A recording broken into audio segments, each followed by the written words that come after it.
오늘 말씀은 부모의 역할이라는 말씀으로 말씀을 나누려고 합니다. 우리 에베소 6장 1절에 4절 말씀을 제가 여러분에게 봉독해 드립니다. 자녀들아, 주 안에서 너희 부모에게 순종하라. 이것이 옳으니라. 내 아버지와 어머니를 공경하라. 이것은 약속이 있는 첫 계명이니 이로써 내가 잘되고 땅에서 장수하리라. 또 아비들아, 너희 자녀를 노엽게 하지 말고 오직 주의 교훈과 훈계로 양육하라. 아멘. 오늘은 그래서 이제 부모의 역할 첫 번째, 부모의 책임에 대해서 말씀하는데 몇 주간에 걸쳐서 이 부모의 역할에 대해서 좀 여러분과 말씀을 나누려고 합니다. 특별히 오늘은 마더스데이입니다. 저는 어머니들을 생각하면 너무나 귀함을 생각합니다. 여러분, 세상의 책들을 보게 되면은요, 어떻게 자녀 노릇을 하는지에 대해서는 많은 말들이 있지만은 어떻게 부모 노릇을 해야 되는지에 대해서는 별로 나온 책이 없습니다. 여러분, 구약을 봐도요, 잠언서를 제외하고는요, 어떻게 부모가 돼야 하는지 가르친 데가 거의 없습니다. 여러분, 잠언서를 보게 되면은요, 내 아들아 라는 말이 23번이나 나옵니다. 잠언서 1장 8절부터 시작해갖고 잠언서 23장 15절, 19절, 26절까지 23번이 나오고요. 또 복수로 아들들아 라는 말이 4번이 나옵니다. 그 중에 대표되는 두 구절만 뽑을게요. 잠언서 1장 8절에 말씀하기를 내 아들아, 내 아비의 훈계를 들으며 내 어미의 법을 떠나지 말라. 그리고 잠언서 4장 1절에 아들들아, 아비의 훈계를 들으며 명철을 얻게 주의하라 라고 말씀합니다. 그래서 여러분, 잠언서는요, 부모의 역할이 무엇인지, 어떻게 부모가 되어야 되는지를 가르쳐주고 있는 성경이 잠언서입니다. 그런데 바울 서신에 와서도 다른 성경에는 부모가 어떻게 부모가 되어야 되는지 말씀하지 않는데 바울 서신에 와서 바울이 이걸 또 말씀하고 있습니다. 에베소 6장 1절부터 4절을 보게 되면은 자녀들아, 주 안에서 너희 부모에게 순종하라. 이것이 옳으니라. 내 아버지와 어머니를 공경하라. 이것은 약속이 있는 첫 계명이니 이로써 내가 잘되고 땅에서 장수하리라. 또 아비들아, 너희 자녀를 노엽게 하지 말고 오직 주의 교훈과 훈계로 양육하라. 잠언서에서 아비의 훈계를 들어가는데 오늘 이 에베소 6장 4절에도 오직 아비들은 주의 교훈과 훈계로 양육하라라는 말씀을 통해서 잠언서 뭔가 좀 비슷한 걸 느낄 수 있다는 겁니다. 그리고 골로새서 3장 20절 21절을 보게 되면은 자녀들아, 모든 일에 부모에게 순종하라. 이는 주 안에서 기쁘게 하는 것이니라. 아비들아, 너희 자녀를 노엽게 하지 말지니 낙심할까 함이라. 자녀에 대한 말도 있지만 부모에 대한 말도 함께 있다라는 겁니다. 근데 성경을 읽다가 아버지의 마음이 깊이 투영되면서 부모의 역할이 얼마나 중요한지 제가 깨닫게 됩니다. 여러분, 고린도서 4장 15절에 말씀하기를 그리스도 안에서 1만 스승이 있으되 아버지는 많지 아니하니 그리스도 예수 안에서 내가 복음으로써 너희를 낳았음이라 라고 말씀합니다. 여러분, 말씀만을 가리키는 것이 주의 종이 아닙니다. 아까도 말씀드렸지만은 이 말씀 안에 영을 해방시킴으로 말미암아 성도들에게 그 영을 전할 때 성도들이 변화가 있다는 겁니다. 저는 지식을 전하는 습으로 불과하고 싶지는 않아요. 복음으로 생명을 낳는 정말 영적인 아비가 돼서 많은 성도들의 영혼을 살리고 싶은 마음이 제 간절한 마음입니다. 할렐루야. 그래서 이 말씀들을 깨달으면서 어떻게 참된 부모가 될지 제가 깊이 묵상하게 됐던 겁니다. 근데 여러분, 다시 잠언서로 돌아가세요. 잠언서 1장부터 9장까지는요, 이것만 여러분 오늘 알고 와도 여러분이 굉장히 축복이 될 줄 믿습니다. 합당한 인간 생활을 하기 위한 4가지 원칙을 보여줍니다. 여러분, 합당한 인간 생활을 하기 원하면 아멘 합시다. 그래서 잠언서 1장부터 9장까지 합당한 인간 생활을 하기 위한 4가지 원칙을 우리에게 보죠. 첫째 원칙은 뭐냐면요, 우리가 항상 하나님을 경외해야 한다라는 겁니다. 하나님을 경외하시기 바랍니다. 여러분, 경외한다는 의미는 뭐냐면요, 제가 이 미국에 있는 게 얼마나 행복한 줄 아세요? 그래서 정말로 돌아오고 싶었던 겁니다. 하나님을 경외하면요, 죄를 짓기가 쉽지가 않습니다. 아니, 죄를 안 지려고 노력할 필요가 없이 내가 하나님을 경외하면은요, 죄를 짓는 게 너무나 어렵다는 걸 깨닫게 됩니다. 그리고 하나님을 사랑하면은요, 하나님을 정말 실망시켜 드리기 쉽지 않은 마음이 오는 거예요. 그래서 이 첫째, 합당한 인간사역의 첫째 원칙은 뭐냐면 하나님을 경외해야 된다는 겁니다. 그래서 잠언서 1장 7절에 말씀하기를 여호와를 경외하는 것이 지식의 근본이거늘 미련한 자는 지혜와 훈계를 멸시하느니라 라고 말씀하고요. 잠언서 9장 10절에도 말씀하기를 여호와를 경외하는 것이 지혜의 근본이요 거룩하신 자를 아는 것이 명철이니라 라고 말씀하고 있다는 겁니다. 자, 둘째 원칙은요, 우리에게 가장 필요한 것이 무엇인지를 알려줍니다. 그것이 뭘까요? 이게 잠언서 전체를 갖다 그냥 붙잡고 있습니다. 지혜입니다. 여러분, 우리에게 가장 필요한 이 지혜는요, 인간의 지혜를 말하는 게 아닙니다. 그래서 여러분, 우리가 지혜를 추구하고 지혜를 얻고 지혜를 버리지 말아야 함을 여러분 잊지 마시기 바랍니다. 근데 이 말씀은 너무나 중요해서 제가 그냥 넘어갈까 하다가 이 지혜에 대한 말씀들은요, 여러분이 읽으면서 은혜가 될 거예요. 오늘 이 지혜에 대한 말씀을 읽으면서 하늘의 지혜가 여러분의 임하기를 위해서 축원드립니다. 먼저 잠언서 3장 13절에서 18절을 보게 되면요, 지혜를 얻은 자와 명철을 얻은 자는 복이 있나니 이는 지혜를 얻는 것이 은을 얻는 것보다 낫고 그 이익이 정금보다 나음이니라. 지혜는 진주보다 귀하니 내가 삼하는 모든 것으로도 이에 비교할 수 없도다. 그의 오른손에는 장수가 있고 그의 왼손에는 부귀가 있나니 그 길은 즐거운 길이요 그의 지름길은 다 평강이니라. 18절 다 같이 시작. 지혜는 그 얻은 자에게 생명나무라. 지혜를 가진 자는 복되도다. 여러분, 지혜를 가진 자는 생명나무를 가진 거래요. 지혜는 그 얻은 자에게 생명나무라고 말씀하고 있다는 겁니다. 또 잠언서 4장 5절에서 9절을 보게 되면요, 지혜를 얻으며 명철을 얻으라. 내 입의 말을 잊지 말며 어기지 말라. 지혜를 버리지 말라. 그가 너를 보호하리라. 그를 사랑하라. 그가 너를 지키랴. 믿습니까? 지혜가 제일이니 지혜를 얻으라. 내가 얻은 모든 것을 가지고 명철을 얻을지니라. 그를 높이라. 그리하면 그가 너를 높이 들리라. 만일 그를 품으면 그가 너를 영화롭게 하리라. 그가 아름다운 관을 내 머리에 두겠고 영화로운 면류관은 내게 주려 하셨느니라. 아멘.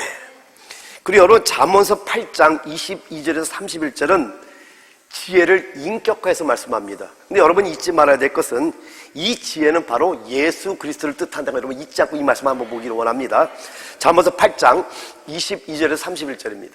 여호와께서 그 조화의 시작 곧 태초에 일하시기 전에 나를 가셨으며, 나를 지혜입니다. 나를 가셨으며 만세 전부터 태초부터 땅이 생기기 전부터 내가 세움을 받았나니 아직 바다가 생기지 아니하였고 큰 샘들이 있기 전에 내가 이미 났으며 산이 세워지기 전에 언덕이 생기기 전에 내가 이미 났으니 하나님의 아직 땅도 들도 세상 진토의 근원도 짓지 아니었을 때라. 그가 하늘을 지시며 궁창을 해면에 두르실 때 내가 거기 있었고 그가 위로 구름 하늘을 견고하게 하시며 바다의 샘들을 힘있게 하시며 바다의 한계를 정하여 물이 명령을 거스르지 못하게 하시며 또 땅의 기초를 정하실 때 내가 그 곁에 있어서 창조자가 되어 날마다 그의 기뻐하신 바가 되었으며 항상 그 앞에서 즐거워했으며 사람이 거처할 땅에서 즐거워하며 인자들을 기뻐하였느니라. 여러분, 지혜를 소유하고 싶은 마음이 올라오십니까? 여러분, 합당한 인간 세계를 하기 위해서는 반드시 이 지혜를 여러분 얻으셔야 됩니다. 할렐루야. 셋째 원칙은요, 부모를 공경하고 부모의 훈계를 듣고 지키라는 겁니다. 잠언서 1장 8절 9절에 말씀하기를 내 아들아 내 아비의 훈계를 들으며 내 어미의 법을 떠나지 말라. 이는 내 머리에 아름다운 간이요 내 목에 금사슬인지라. 그리고 넷째 원칙은요, 결혼을 존귀 여기라는 겁니다. 여러분 결혼을 존귀 여기시기 바랍니다. 그래서 결혼을 존귀 여겨서 거룩한 부모들이 돼서 거룩한 자녀들을 산출하라는 겁니다. 이 말씀은 잠언서 5장 5절부터 19절, 그리고 12장 4절, 14장 1절, 그리고 31장 10절, 31절에 나옵니다. 합당한 인간색을 하기 위한 이 네 가지 원칙 다시 한번 정리해 주면요. 첫째 원칙은 뭐라고요? 우리가 항상 하나님을 경외해야 한다는 겁니다. 저는 우리 워싱턴 베다니 교회가 하나님을 경외하는 교회가 되기를 원합니다. 둘째 원칙은요, 우리에게 가장 필요한 지혜를 추구하고 지혜를 얻고 지혜를 버리지 말아야 된다는 겁니다. 그 셋째 원칙은 부모를 공경하고 부모의 훈계를 듣고 지키라는 겁니다. 그리고 넷째 원칙은 결혼을 존귀히 여겨서 거룩한 부모들이 돼서 거룩한 자녀들을 산출하라는 겁니다. 오늘은 가정의 달을 맞이했어요. 부모의 역할에 대해서 이제 몇 주간의 말씀을 했는데 오늘은 부모의 책임에 대해서 말씀하려고 합니다. 여러분이 한번 질문해 볼게요. 부모의 책임이 더 커요? 자녀의 책임이 더 커요? 당연히 부모의 책임이 더 큽니다. 아까도 우리가 에베소서 읽었지만은 자녀가 순종 안 하고 명령한다고 순종합니까? 그런데 부모가 순종하는 모습을 보이게 되면은 자녀는 자연스럽게 순종하는 열매가 나타난다라는 겁니다. 우리 에베소 6장 1절부터 4절 다 같이 한번 읽어봐요. 시작. 자녀들아 주 안에서 너희 부모에게 순종하라. 이것이 옳으니라. 내 아버지와 어머니를 공경하라. 이것은 약속 있는 첫 계명이니 이로써 내가 잘되고 땅에서 장수하리라. 또 아비들아 너희 자녀를 노엽게 하지 말고 오직 주의 교훈과 훈계로 양육하라. 그리고 우리 고린도서 3장 20절 20절 또 한번 읽어봅니다. 시작. 자녀들아 모든 일에 부모에게 순종하라. 이는 주 안에서 기쁘게 하는 것이니라. 아비들아 너희 자녀를 노엽게 하지 말지니 낙심할까 하니라. 여러분 제가 이 성경을 읽으면서 조금 전에 말씀드렸지만은 제게는요 부모에게 하시는 말씀이 더 깊이 타치되는 거예요. 그렇잖아요 여러분. 자녀가 순종하는 것도 사실은 부모의 역할이 그 자녀에게 뭔가 영향을 미쳤으니까 자녀가 순종하는 것이지 순종하라고 명령한다고 순종하는 건 아니잖아요. 그러니까 이 말씀을 읽으면서 사도 바울이 여기서 강조하는 것은 바로 부모에게 더 초점이 있다는 것을 저에게 느껴졌던 겁니다. 그러니까 여러분 에베소 6장 1절부터 4절과 골로새 3장 20절 21절의 의미는 뭐냐면은 부모가 함부로 행해서는 안 된다는 말입니다. 여러분 부모는 함부로 행할 수 있는 권리가 없습니다. 또한 부모가 자신을 제어할 줄 알아야 한다는 말입니다. 여러분 이게 바로 하나님의 말씀이 우리에게 알려주는 것이라는 겁니다. 여기 이제 결혼한 부부들이 있는데 부부간에도요 남편이 되고 아내가 되는 것은 쉽지 않은 일입니다. 그러나 부모가 되는 것은 더 쉽지 않은 일이라는 겁니다. 여러분 남편이 되고 아내가 되는 것과 부모가 되는 것의 차이점이 뭐냐면요 남편이 되고 아내가 되는 것은 개인의 문제입니다. 그러나 부모가 되는 것은 다른 사람을 위한 문제와 관련되라는 겁니다. 즉 자녀들과 관계된다고 여러분 잊어서는 안 된다는 겁니다. 또 좋은 남편이 되고 좋은 아내가 되는 것은 단지 개인의 기쁨과 관련되는데 좋은 부모가 되는 것은 다음 세대의 기쁨과 관련되는 거예요. 여러분 부모의 역할이 얼마나 큽니까? 제가 가면 갈수록 말씀의 진리를 깨달으면서 저는 이 말씀을 꼭 가정에 국한해서 우리 가정의 관계든 자녀들을 국한해서 말씀하는 게 아님을 여러분 아셔야 됩니다. 우리 워싱턴 베다니 교회는 영적 가정교를 믿습니까? 그러니까 우리 또한 신앙의 연륜이 있는 분들은 영적인 우리 자녀들에게 내가 어떻게 행동해야 되는 걸 알면서 이 말씀을 들을 때 우리 모두에게 큰 해가 될 줄 믿습니다. 그러니까 다시 한번 말씀드리면 좋은 남편이 되고 좋은 아내가 되는 것은 개인의 기쁨과 관련되지만은 부모가 되는 것은 다음 세대의 기쁨과 관련된다는 겁니다. 그래서 다음 세대의 자녀들이 어느 단계까지 이룰 수 있는가의 책임은 누구에게 달렸어요? 부모에게 달렸다는 겁니다.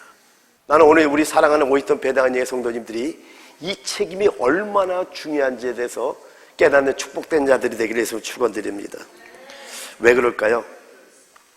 여러분 하나님께서는 부모들에게 뭘 맡겼냐면요 자녀들의 영적인 문제라든가 자녀들의 일생이라든가 자녀들의 모든 장래를 우리 부모에게 맡기셨기 때문이라는 겁니다. 여러분 부모처럼 자녀에게 영향을 주는 자들이 있을까요? 자녀의 장래, 자녀의 구원의 문제, 자녀의 성품, 이 모든 것들이 다 부모의 손에 달렸다고 할 수 있다는 겁니다.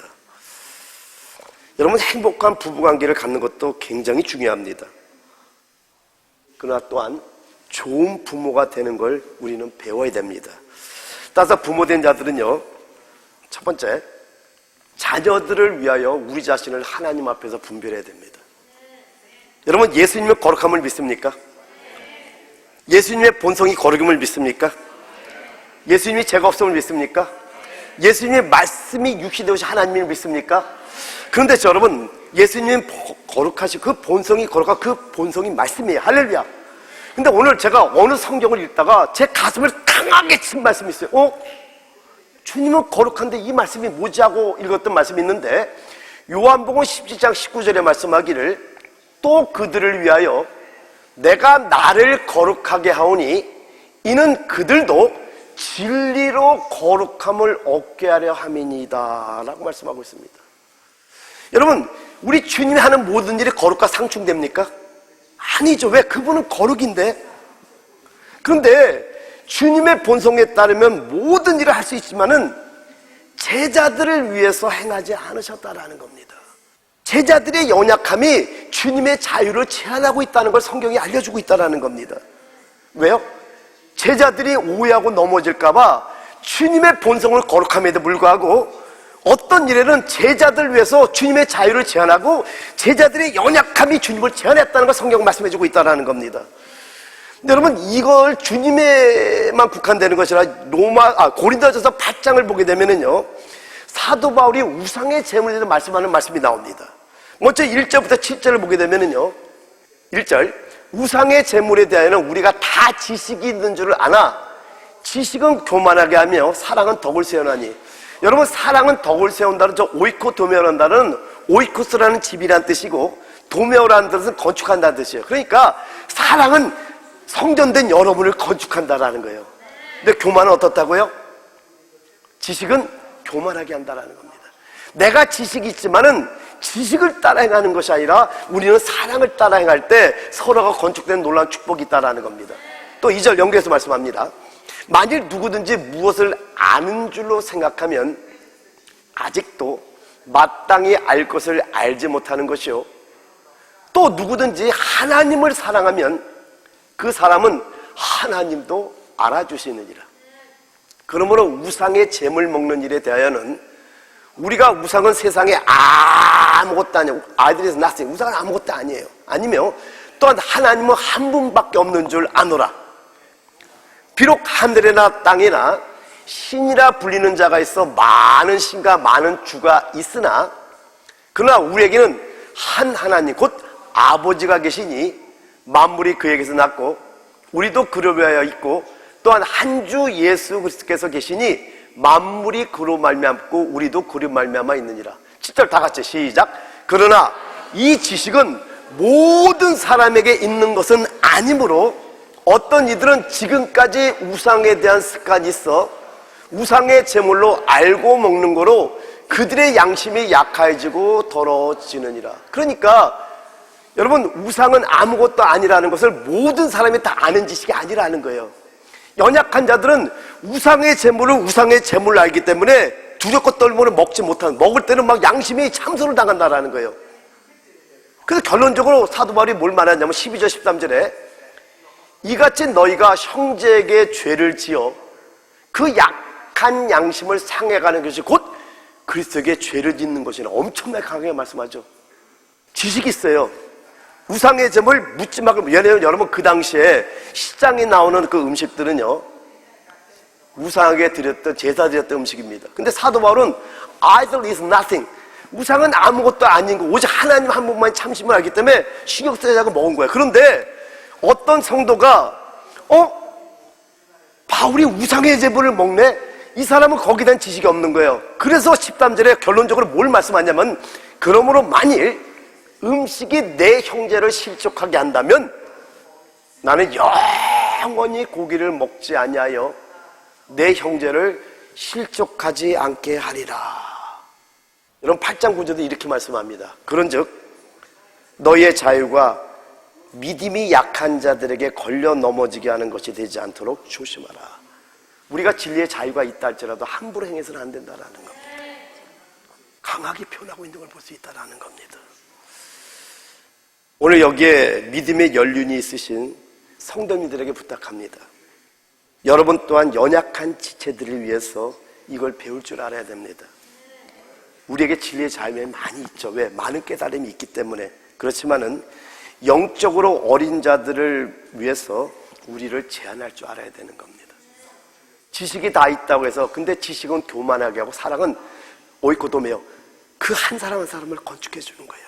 그러니까 사도 바울도 그 사랑 때문에 그래서 이 음식이 내 형제를 실족하게 한다면 나는 영원히 고기를 먹지 아니하여 내 형제를 실족하지 않게 한다는 그 사랑으로 행하는 걸 보여주고 있다는 겁니다.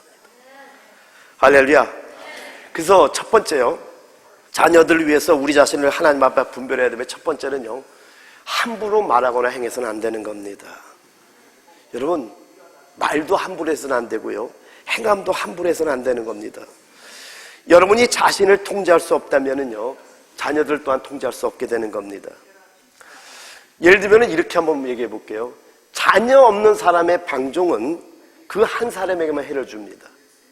근데 자녀가 있는 사람의 방종은 자신에게도 해를 주지만 자녀들까지도 파괴할 수 있다는 걸 우리 알아야 된다는 겁니다.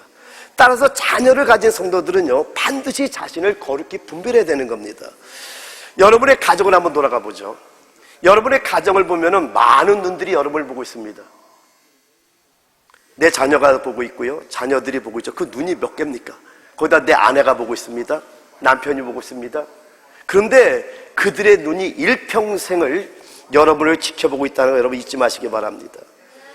그래서 여러분이 세상을 떠나도요, 그들이 본 것은 잊혀지지 않고 속에 남게 되는 겁니다.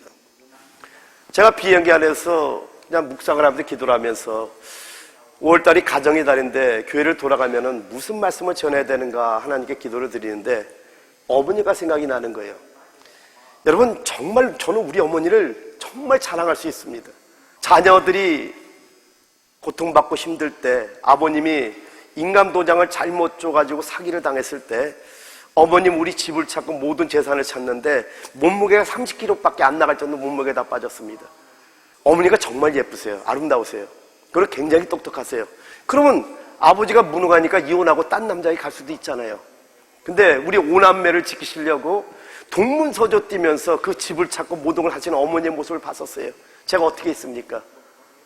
그 고생한 나나들을 통해서 어머니의 사랑을 받고 우리 어머니의 귀함을 받던 겁니다.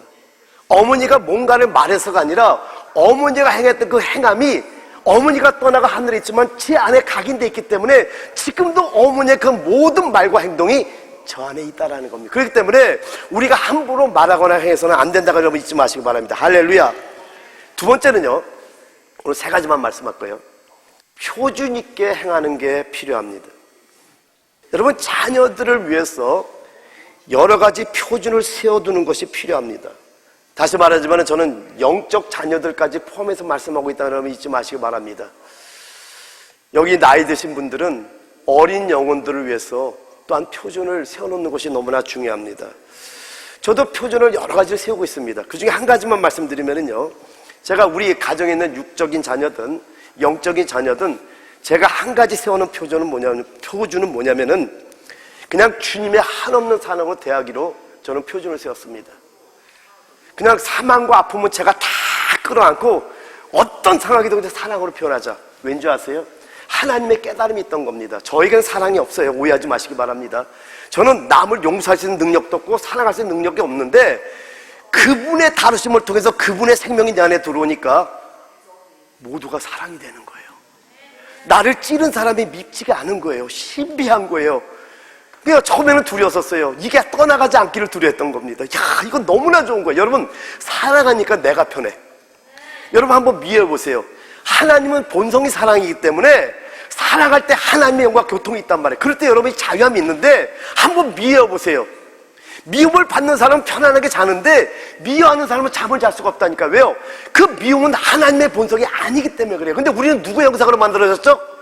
하나님의 형상으로 만들어졌기 때문에 살아갈 때 가장 큰 자유를 누리는데, 이게 그냥 생기는 것이 아니라 성령의 다루심을 통해서, 많은 환경을 통해서 우리의 겉사람을 잘라내시고 하나님께서 그 속사람이 나옴으로 말미암아 하나님의 사랑이 막 그냥 내 안에서 흘러나온 걸 체험하게 하고 있더라는 겁니다.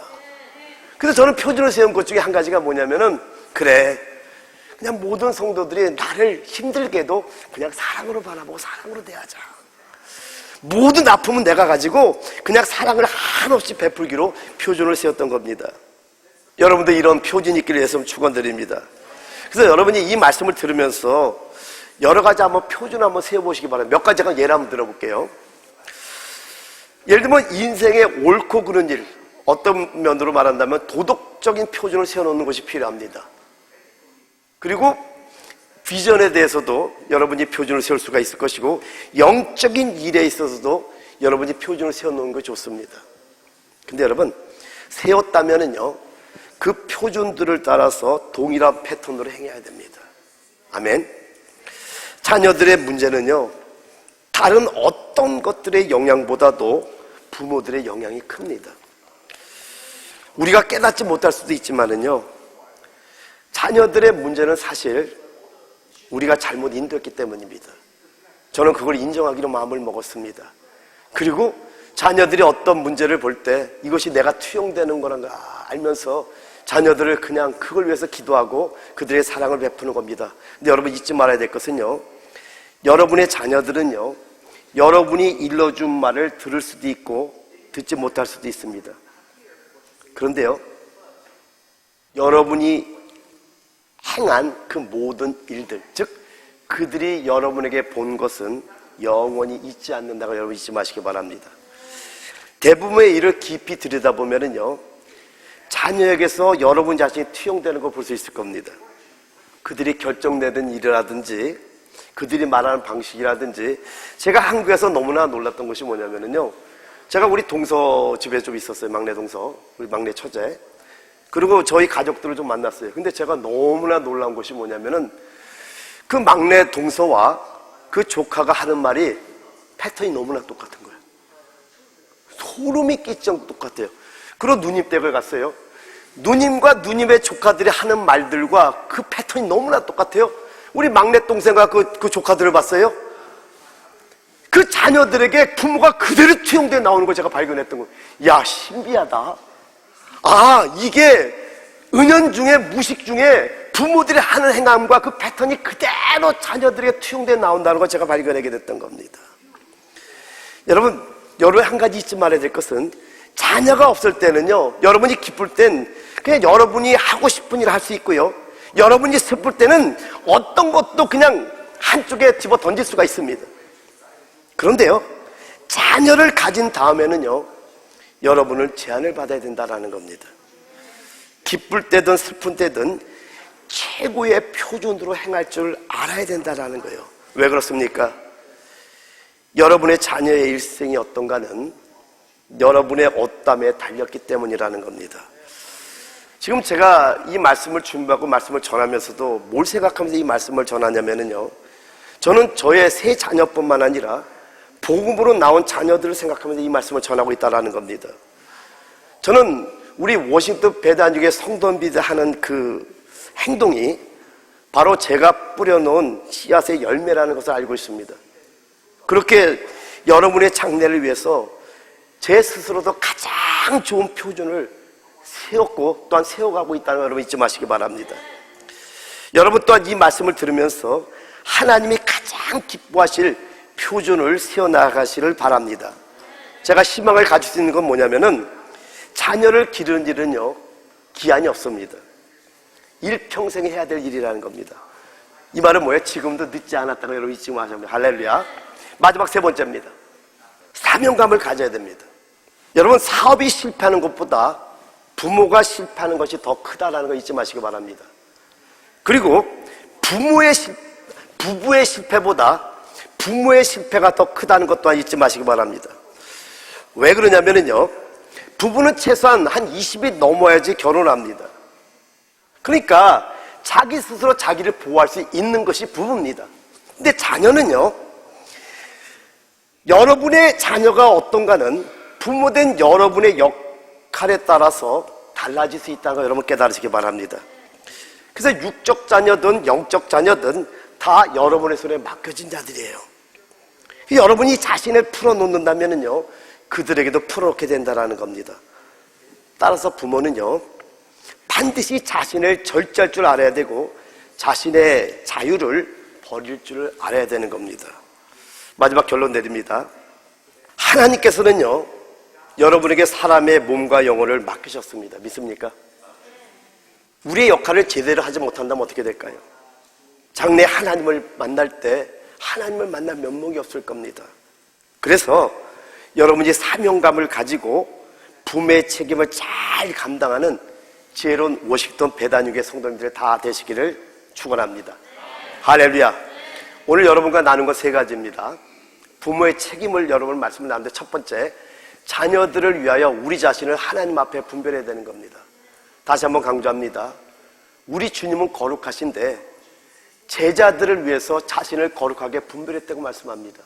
여러분, 우리에게 진리의 자유함이 있죠. 진리의 깨달음이 있죠. 그렇다 할지라도 그 깨달음을 가지고 우리의 지시로 행할 때, 지식은 교만하게 말한다고 행한다고 고린도서 8장 1절에 말씀합니다. 그러나 사랑은 서로를 건축하는 겁니다. 그래서 여러분의 말과 행동이 함부로 말하거나 행해서는 안 되고요, 또한 표준 있게 행하는 게 필요합니다. 그리고 세 번째는 사명감을 가지고 내 역할이 얼마나 중요한지를 알고 내가 영적 자녀든 내 육적 자녀든 이들을 하나님 앞으로 잘 인도하는 자가 되겠다고 여러분이 결단할 때 하나님께서 여러분을 축복하고 여러분의 자녀를 축복하는 놀라운 역사가 임할 줄 믿습니다. 우리 함께 한번 기도하죠. 이 말씀을 갖고 한번 기도합니다. 과연 나는 하나님 앞에서 내 자신을 얼마나 분별하고 있는지, 내 말이나 내 행동은 어떤지, 나는 모든 삶에서 표준 있게 행하고 있는지, 아니면 정말 영적 자녀, 육적 자녀 사명을 가지고 행하는지 여러분 돌아보면서 함께 한번 기도하기를 원합니다. 기도하겠습니다.